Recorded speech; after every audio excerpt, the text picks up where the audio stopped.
दोस्तों, हमारे नए नए वीडियो गीत देखने के लिए हमारे YouTube चैनल को सब्सक्राइब करें और न्यू अप टू डेट्स जानने के लिए बेल आइकन को क्लिक करें।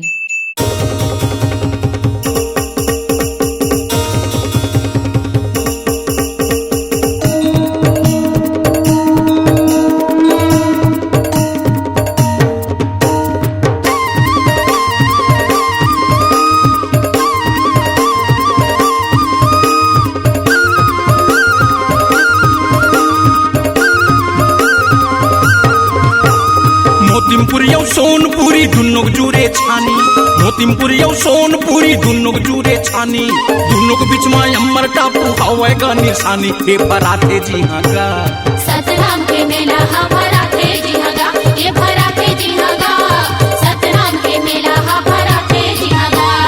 मोतिमपुर यौ सोनपुरी दुन्नुक जुरे छानी, मोतिमपुर यौ सोनपुरी दुन्नुक जुरे छानी, दुन्नुक बीच में अमर टापू हवे का निशानी। हे भराथे जी हाँ गा सतनाम के मेला हा भराथे जी हाँ गा, ये भराथे जी हाँ गा, सतनाम के मेला हा भराथे जी हाँ गा।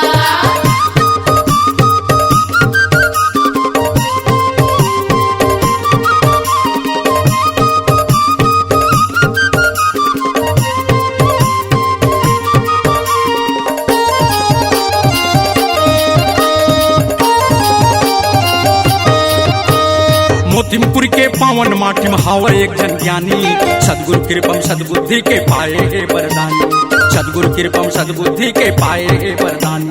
ज्ञानी ज्ञानी ज्ञानी हावे एक जन ज्ञानी, ज्ञानी ज्ञानी ज्ञानी हावे एक जन ज्ञानी। दुर्गा बघेल कैथे जिल्ला कर ले हो पहचानी, दुर्गा बघेल कैथे जिल्ला कर ले हो पहचानी। शिव पाठ ले गाना गावे गुरु के कहानी। हे भराथे जी हाँ गा सतनाम के मेला हा भराथे जी हाँ गा, ये भराथे जी हाँ गा, सतनाम के मेला हा भराथे जी हाँ गा।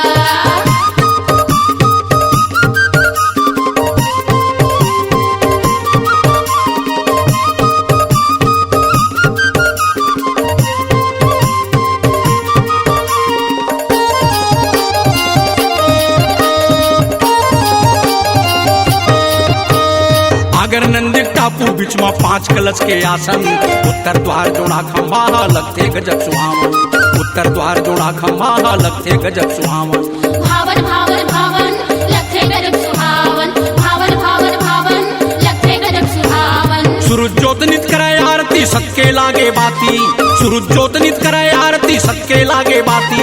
चंदा चमके जगमग जगमग तारा गणमन भाती। देखे आते जी हाँ गा गुरु दर्शन पर सब जना आते जी हाँ गा, देखे आते जी हाँ गा, गुरु दर्शन पर सब जना आते जी हाँ गा।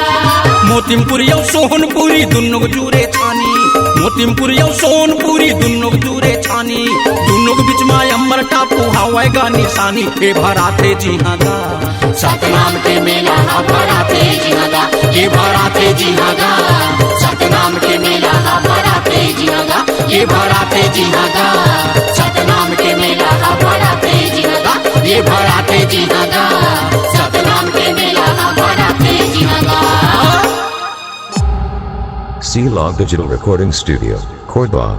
Contact number 99071192115.